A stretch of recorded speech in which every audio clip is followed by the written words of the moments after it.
In today's video, I'm going to teach you how to build a plugin similar to the WP Travel Engine plugin in WordPress. This tutorial will guide you step by step, ensuring that you can create a functional WordPress plugin with ease.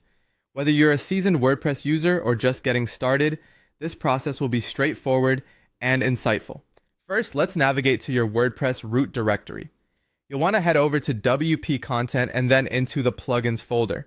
This is where all the magic happens, as this directory holds all your WordPress plugins. Once you're inside, create a new folder. For the purposes of this example, we'll name it WP Tour Plugin, but feel free to personalize it with a name that suits your project. Within this new folder, create a new PHP file named wptourplugin.php. This file will serve as the core of your plugin, handling the main functionality that you'll be building today. You'll want to start by adding some foundational code. Open up the PHP tags by typing $peep. This is crucial as it lets the server know that the following code should be interpreted as PHP.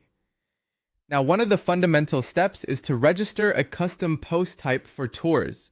This allows you to manage tour-related content conveniently. You're going to use the add action function to initialize your custom post type. This function will allow WordPress to hook